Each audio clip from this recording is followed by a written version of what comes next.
شروع اللہ کا نام لے کر جو بڑا مہربان نہایت رحم والا ہے۔ سب تعریف اللہ ہی کو ہے جس نے اپنے محبوب بندے محمد صلی اللہ علیہ وآلہ وسلم پر یہ کتاب نازل کی اور اس میں کسی طرح کی کجی اور پیچیدگی نہ رکھی، بلکہ سیدھی اور سلیس اتاری تاکہ لوگوں کو عذاب سخت سے جو اس کی طرف سے آنے والا ہے ڈرائے، اور مومنوں کو جو نیک عمل کرتے ہیں خوشخبری سنائے کہ ان کے لیے ان کے کاموں کا نیک بدلہ یعنی بہشت ہے جس میں وہ ہمیشہ رہیں گے، اور ان لوگوں کو بھی ڈرائے جو کہتے ہیں کہ اللہ نے کسی کو بیٹا بنا لیا ہے۔ ان کو اس بات کا کچھ بھی علم نہیں اور نہ ان کے باپ دادا ہی کو تھا۔ یہ بڑی سخت بات ہے جو ان کے منہ سے نکلتی ہے، اور کچھ شک نہیں کہ یہ جو کچھ کہتے ہیں محض جھوٹ ہے۔ اے پیغمبر، اگر یہ اس کلام پر ایمان نہ لائیں تو شاید تم ان کے پیچھے رنج کر کر کے اپنے تئیں ہلاک کر دو گے۔ جو چیز زمین پر ہے ہم نے اس کو زمین کے لیے زینت بنایا ہے تاکہ لوگوں کی آزمائش کریں کہ ان میں کون اچھے عمل کرنے والا ہے، اور جو چیز زمین پر ہے ہم اس کو نابود کر کے بنجر میدان کر دیں گے۔ کیا تم خیال کرتے ہو کہ غار اور لوح والے ہماری نشانیوں میں سے عجیب تھے؟ جب وہ نوجوان غار میں جا رہے تو کہنے لگے کہ اے ہمارے پروردگار، ہم پر اپنے ہاں سے رحمت نازل فرما اور ہمارے کام میں درستی کے سامان مہیا کر۔ تو ہم نے غار میں کئی سال تک ان کے کانوں پر نیند کا پردہ ڈالے رکھا، یعنی ان کو سلائے رکھا، پھر ان کو جگہ اٹھایا تاکہ معلوم کریں کہ جتنی مدت وہ غار میں رہے دونوں جماعتوں میں سے اس کی مقدار کس کو خوب یاد ہے۔ ہم ان کے حالات تم سے صحیح صحیح بیان کرتے ہیں۔ وہ کئی نوجوان تھے جو اپنے پروردگار پر ایمان لائے تھے، اور ہم نے ان کو اور زیادہ ہدایت دی تھی، اور ان کے دلوں کو مربوط یعنی مضبوط کر دیا۔ جب وہ اٹھ کھڑے ہوئے تو کہنے لگے کہ ہمارا پروردگار آسمانوں اور زمین کا مالک ہے، ہم اس کے سوا کسی کو معبود سمجھ کر نہ پکاریں گے۔ اگر ایسا کیا تو اس وقت ہم نے بے عقلی کی بات کی۔ ان ہماری قوم کے لوگوں نے اس کے سوا اور معبود بنا رکھے ہیں، بھلا یہ ان کے معبود ہونے پر کوئی کھلی دلیل کیوں نہیں لاتے؟ تو اس سے زیادہ کون ظالم ہے جو اللہ پر جھوٹ باندھے؟ اور جب تم نے ان مشرکوں سے اور جن کی یہ اللہ کے سوا عبادت کرتے ہیں ان سے کنارہ کر لیا ہے تو غار میں چل رہو، تمہارا پروردگار تمہارے لیے اپنی رحمت وسیع کر دے گا اور تمہارے کاموں میں آسانی کے سامان مہیا کرے گا۔ اور جب سورج نکلے تو تم دیکھو کہ دھوپ ان کے غار سے داہنی طرف سمٹ جائے، اور جب غروب ہو تو ان سے بائیں طرف کترا جائے، اور وہ اس غار کے کشادہ حصے میں تھے۔ یہ اللہ کی نشانیوں میں سے ہیں، جس کو اللہ ہدایت دے وہ ہدایت یاب ہے، اور جس کو گمراہ رہنے دے تو تم اس کے لیے کوئی دوست راہ بتانے والا نہ پاؤ گے۔ اور تم ان کے متعلق خیال کرو کہ وہ جاگ رہے ہیں حالانکہ وہ سوتے ہیں، اور ہم ان کو دائیں اور بائیں کروٹ بدلاتے تھے، اور ان کا کتا چوکھٹ پر دونوں ہاتھ پھیلائے ہوئے تھا۔ اگر تم ان کو جھانک کر دیکھتے تو پیٹ پھیر کر بھاگ جاتے اور ان سے دہشت میں آ جاتے۔ اور اسی طرح ہم نے ان کو اٹھایا تاکہ آپس میں ایک دوسرے سے دریافت کریں۔ ایک کہنے والے نے کہا کہ تم یہاں کتنی مدت رہے؟ انہوں نے کہا کہ 1 دن یا اس سے بھی کم۔ انہوں نے کہا کہ جتنی مدت تم رہے ہو تمہارا پروردگار ہی اس کو خوب جانتا ہے، تو اپنے میں سے کسی کو یہ روپیہ دے کر شہر بھیجو، وہ دیکھے کہ نفیس کھانا کون سا ہے تو اس میں سے کھانا لے آئے، اور احتیاط سے آئے جائے اور تمہارا حال کسی کو نہ بتائے۔ اگر وہ تم پر دسترس پا لیں گے تو تمہیں سنسار کر دیں گے یا پھر اپنے مذہب میں داخل کر لیں گے، اور اس وقت تم کبھی فلاح نہیں پاؤ گے۔ اور اسی طرح ہم نے لوگوں کو ان کے حال سے خبردار کر دیا تاکہ وہ جانیں کہ اللہ کا وعدہ سچا ہے، اور یہ کہ قیامت جس کا وعدہ کیا جاتا ہے اس میں کچھ شک نہیں۔ اس وقت لوگ ان کے بارے میں باہم جھگڑنے لگے اور کہنے لگے کہ ان کے غار پر عمارت بنا دو۔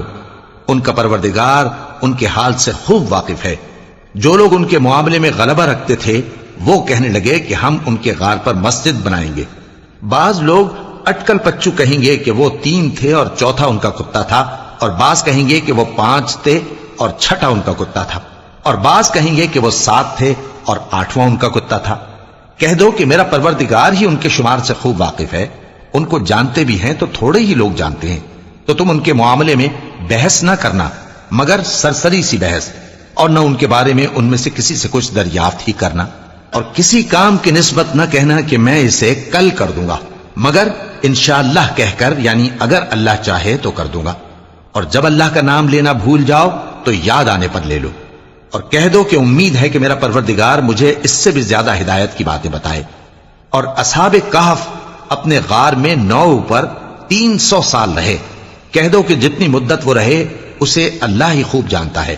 اسی کو آسمانوں اور زمین کی پوشیدہ باتیں معلوم ہیں، وہ کیا خوب دیکھنے والا اور کیا خوب سننے والا ہے۔ اس کے سوا ان کا کوئی کارساز نہیں، اور نہ وہ اپنے حکم میں کسی کو شریک کرتا ہے۔ اور اپنے پروردگار کی کتاب کو جو تمہارے پاس بھیجی جاتی ہے پڑھتے رہا کرو، اس کی باتوں کو کوئی بدلنے والا نہیں،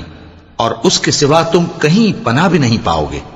اور جو لوگ صبح و شام اپنے پروردگار کو پکارتے اور اس کی خوشنودی کے طالب ہیں، ان کے ساتھ صبر کرتے رہو، اور تمہاری نگاہیں ان میں سے گزر کر اور طرف نہ دوڑیں کہ تم دنیاوی زندگی کی رونقوں کے خواستگار ہو جاؤ۔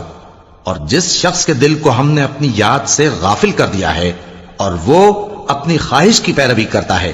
اور اس کا کام حد سے بڑھ گیا ہے، اس کا کہا نہ ماننا، اور کہہ دو کہ لوگوں یہ قرآن تمہارے پروردگار کی طرف سے برحق ہے، تو جو چاہے ایمان لائے اور جو چاہے کافر رہے۔ ہم نے ظالموں کے لیے دوزخ کی آگ تیار کر رکھی ہے جس کی قناتیں ان کو گھیر رہی ہوں گی، اور اگر فریاد کریں گے تو ایسے کھولتے ہوئے پانی سے ان کی داد رسی کی جائے گی جو پگھلے ہوئے تانبے کی طرح گرم ہوگا اور جو ان کے چہروں کو بھون ڈالے گا۔ ان کے پینے کا پانی بھی برا اور آرام گاہ بھی بری۔ اور جو ایمان لائے اور کام بھی نیک کرتے رہے تو ہم نیک کام کرنے والوں کا اجر ضائع نہیں کرتے۔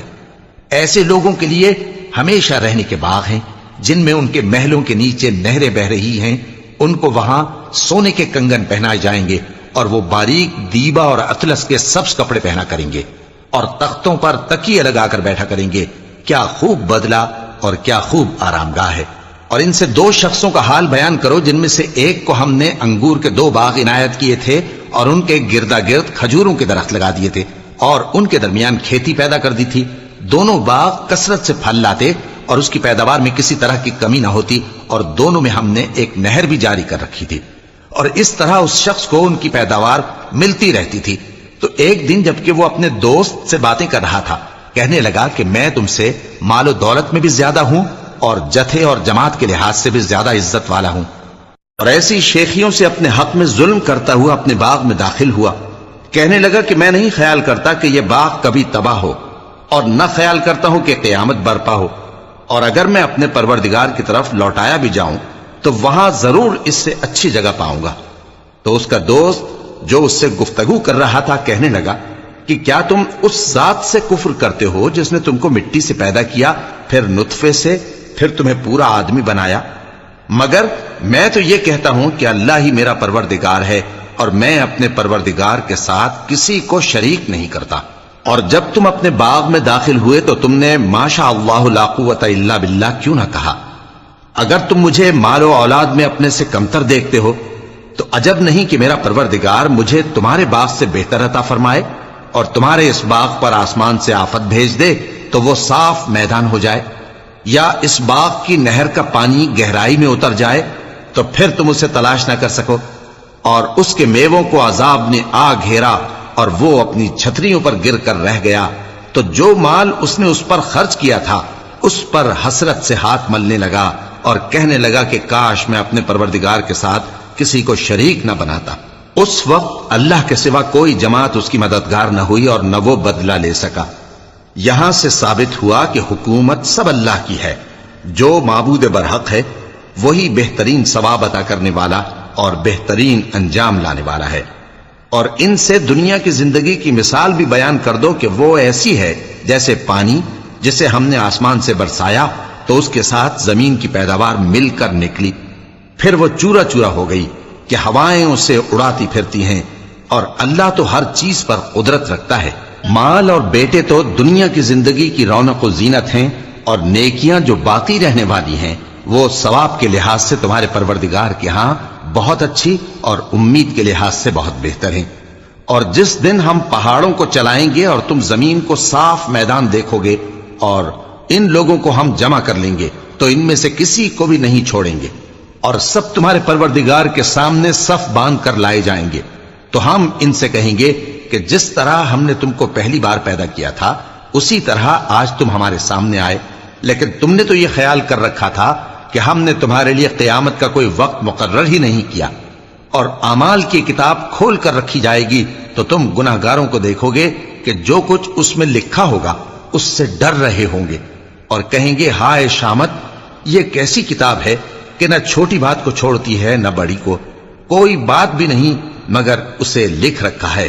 اور جو جو عمل کیے ہوں گے سب کو حاضر پائیں گے، اور تمہارا پروردگار کسی پر ظلم نہیں کرے گا۔ اور جب ہم نے فرشتوں کو حکم دیا کہ آدم کو سجدہ کرو تو سب نے سجدہ کیا مگر ابلیس نے نہ کیا، وہ جنات میں سے تھا تو اپنے پروردگار کے حکم سے باہر ہو گیا۔ کیا تم اس کو اور اس کی اولاد کو میرے سوا دوست بناتے ہو، حالانکہ وہ تمہارے دشمن ہیں،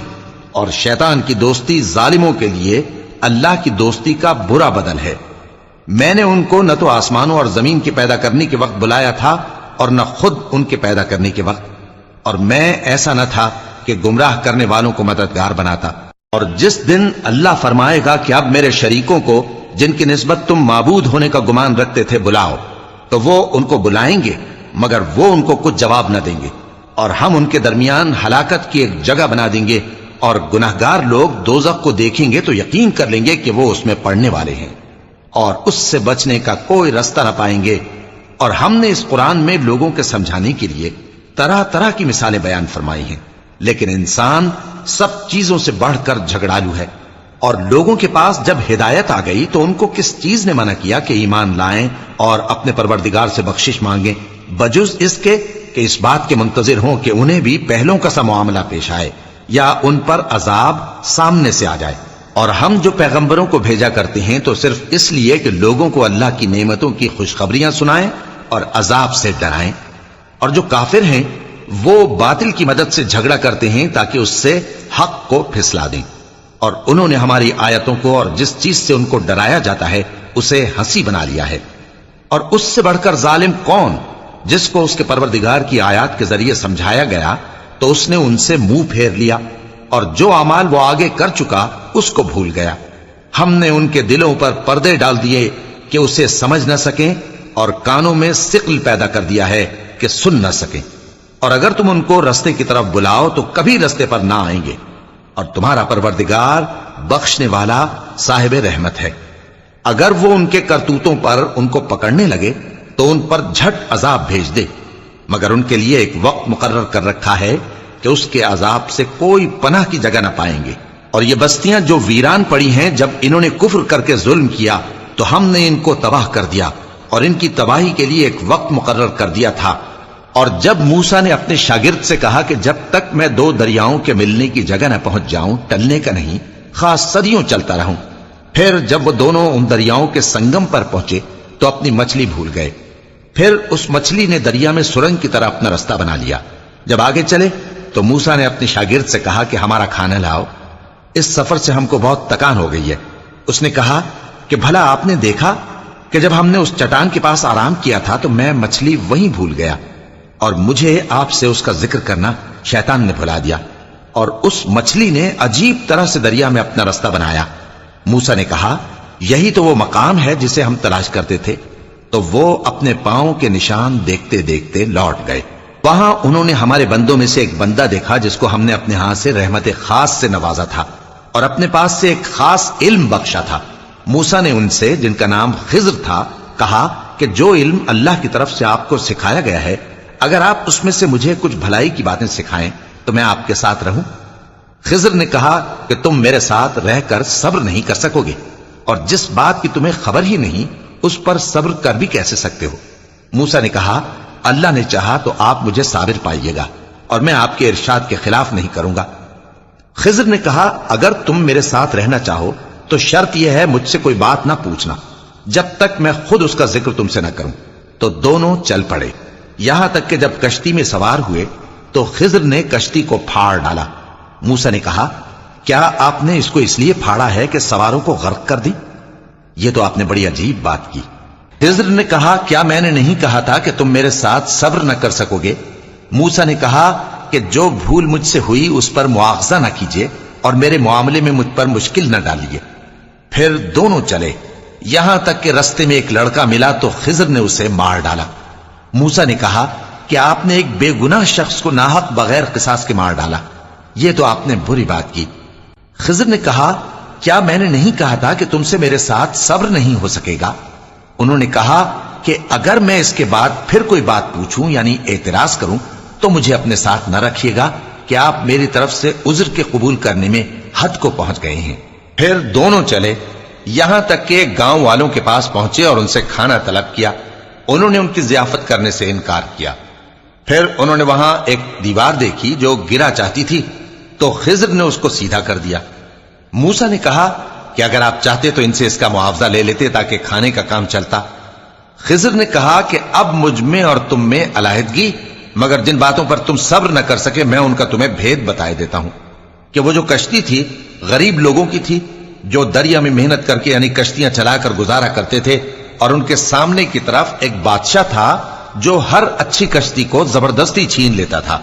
تو میں نے چاہا کہ اسے عیبدار کر دوں تاکہ وہ اسے غصب نہ کر سکے۔ اور وہ جو لڑکا تھا اس کے ماں باپ دونوں مومن تھے، ہمیں اندیشہ ہوا کہ وہ بڑا ہو کر بد کردار ہوگا تو کہیں ان کو سرکشی اور کفر میں نہ پھنسا دے، تو ہم نے چاہا کہ ان کا پروردگار اس کی جگہ ان کو اور بچہ عطا فرمائے جو اخلاقی پاکیزگی میں بہتر اور محبت میں زیادہ قریب ہو۔ اور وہ جو دیوار تھی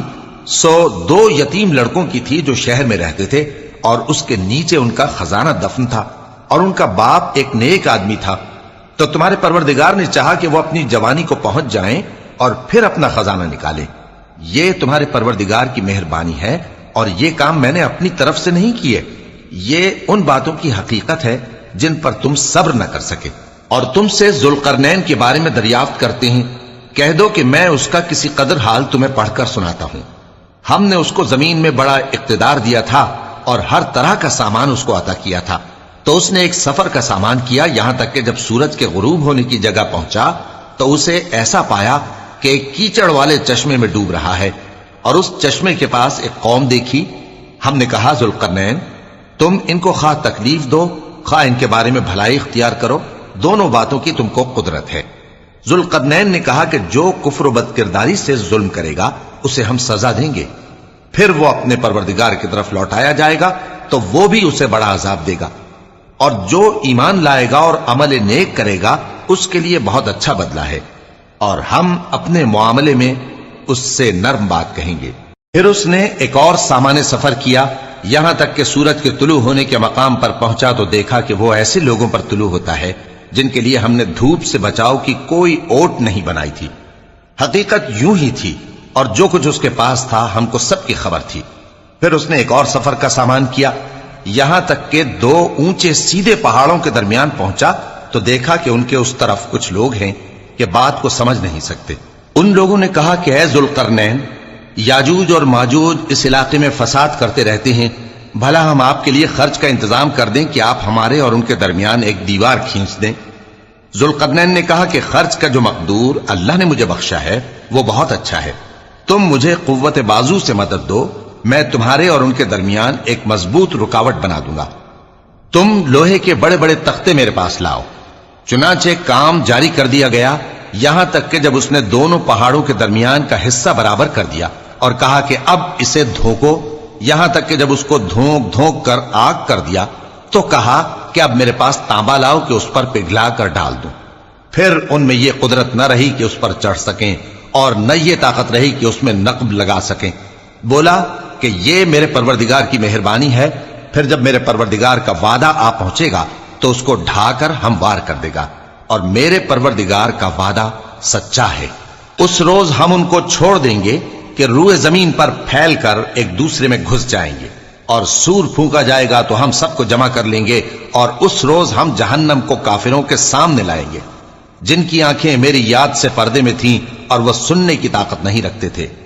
اب کیا کافر یہ خیال کرتے ہیں کہ وہ میرے بندوں کو میرے سوا اپنا کارساز بنائیں گے تو میں خفا نہیں ہوں گا؟ ہم نے ایسے کافروں کے لیے جہنم کی مہمانی تیار کر رکھی ہے۔ کہہ دو کہ ہم تمہیں ایسے لوگ بتائیں جو اعمال کے لحاظ سے بڑے نقصان میں ہیں؟ یہ وہ لوگ ہیں جن کی دوڑ دھوپ دنیا کی زندگی میں برباد ہو گئی اور وہ یہ سمجھے ہوئے ہیں کہ وہ اچھے کام کر رہے ہیں۔ یہ وہ لوگ ہیں جنہوں نے اپنے پروردگار کی آیتوں کو نہ مانا اور اس کے سامنے جانے سے انکار کیا، تو ان کے اعمال ضائع ہو گئے، سو ہم قیامت کے دن ان کے لیے کچھ بھی وزن قائم نہیں کریں گے۔ یہ ان کی سزا ہے یعنی جہنم، اس لیے کہ انہوں نے کفر کیا اور ہماری آیتوں اور ہمارے پیغمبروں کی ہنسی اڑائی۔ جو لوگ ایمان لائے اور عمل نیک کیے ان کے لیے بہشت کے باغ بطور مہمانی ہوں گے، ہمیشہ ان میں رہیں گے اور وہاں سے مکان بدلنا نہ چاہیں گے۔ کہہ دو کہ اگر سمندر میرے پروردگار کی باتوں کے لکھنے کے لیے روشنائی ہو تو قبل اس کے کہ میرے پروردگار کی باتیں تمام ہوں سمندر ختم ہو جائے، اگرچہ ہم ویسا ہی اور اس کی مدد کو لائیں۔ کہہ دو کہ میں تمہاری طرح کا ایک بشر ہوں، البتہ میری طرف وہی آتی ہے کہ تمہارا معبود وہی ایک معبود ہے، تو جو شخص اپنے پروردگار سے ملنے کی امید رکھے چاہیے کہ عمل نیک کرے اور اپنے پروردگار کی عبادت میں کسی کو شریک نہ بنائے۔